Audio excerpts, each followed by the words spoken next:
everyone, Roger here. If you love real travel, the kind with good stories, practical tips, and no fluff, you're in the right place. Let's hit the road.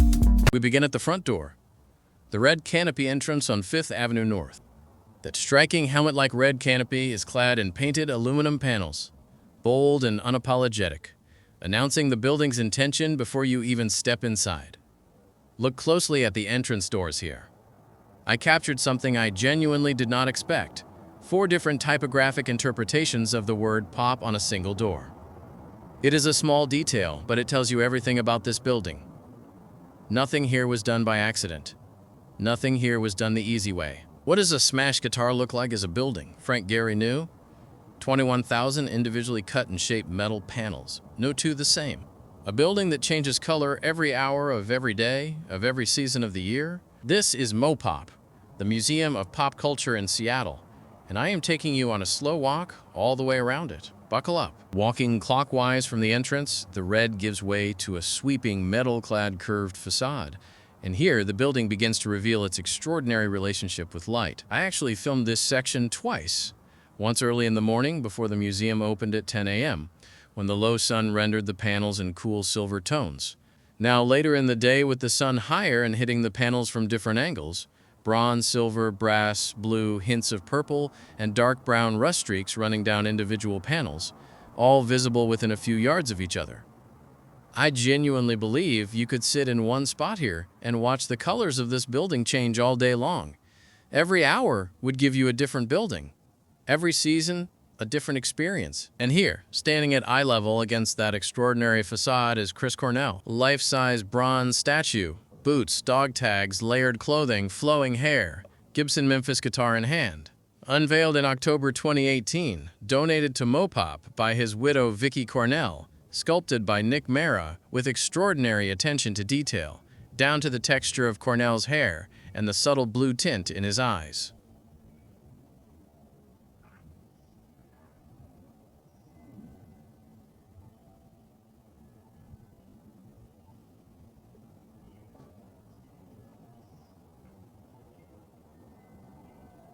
Continuing clockwise, the path takes us under the Seattle Monorail, the same monorail built for the 1962 World's Fair, which Gehry deliberately threaded directly through the body of this building. Think about that for a moment. A working public transit line running through the belly of an art museum.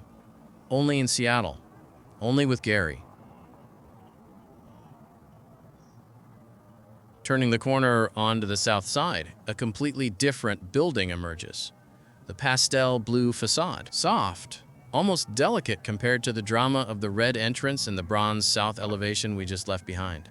The monorail track runs through the narrow gap between this pale blue section and the silver-clad section continuing from the east.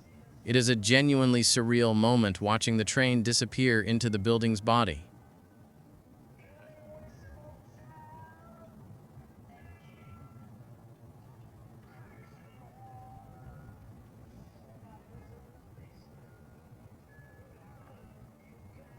Here, a tall tree casts its shadow across the blue panels, and suddenly the facade becomes something else entirely. The shadow adds depth, movement, and organic texture to what is already a subtly complex surface. Look closely, and the blue itself is not one color. The angles of the panels facing the sun carry slightly different hues and saturations. Protruding curves cast their own shadows on the concave sections beside them, creating cave-like darkness within the facade's own body. Nature and architecture in quiet, accidental conversation.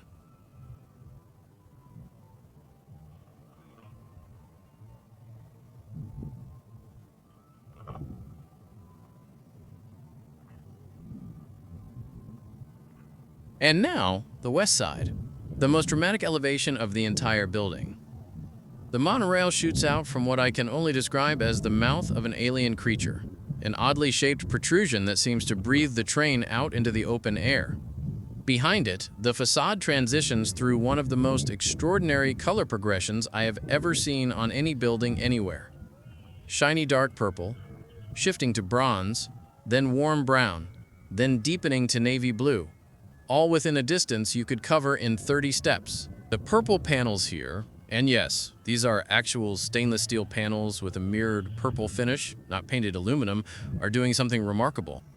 They are reflecting the sky, the clouds, and the surrounding trees. But because the panels are curved and uneven, every reflection is distorted and twisted into its own abstract pattern. The building is not just sitting in its environment, it is absorbing it, bending it, and giving it back to you transformed. There was one moment walking along this west elevation that I genuinely have no adequate words for. The sun rays came down at a narrow angle, catching the purple, the gray-blue, the gold panels simultaneously, while the silver belly panels of the monorail ceiling above added their own metallic contribution to the scene.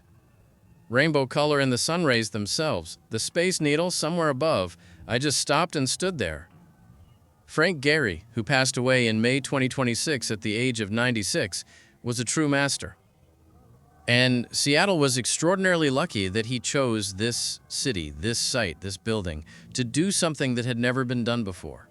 Further north, the Japanese warrior helmet-like silver structure emerges, the back exit of the building, clad in stainless steel panels that read as a completely different building from the purple and bronze drama we just left.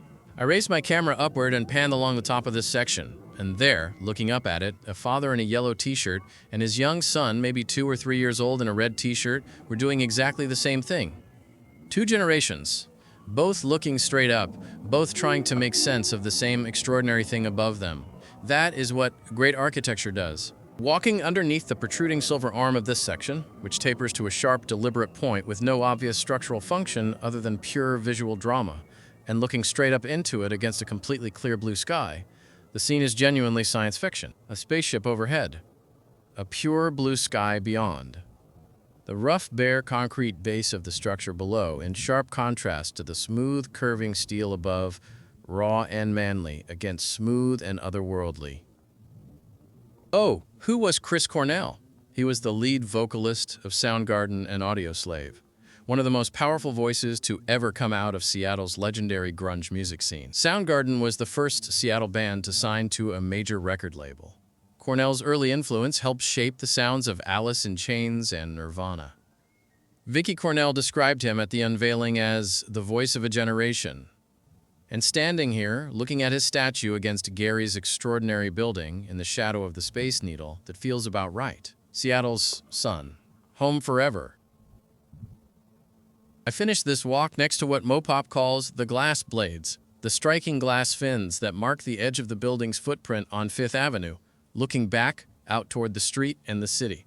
And I want to say this clearly. Everything I have just shown you is approximately 5% of what it actually feels like to stand next to this building. The scale, the shimmer, the way it moves as you move, none of that translates through a camera lens. MoPOP is a building you have to walk around in person, slowly. More than once, at different times of day. Frank Gehry deserved every award architecture ever gave him, and Seattle deserved this building. Come and see it for yourself.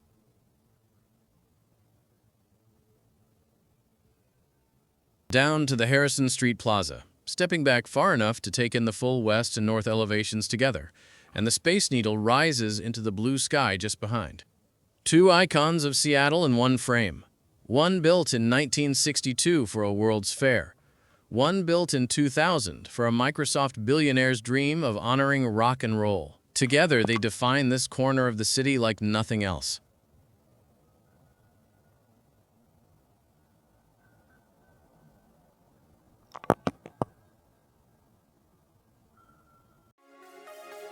Thanks for watching.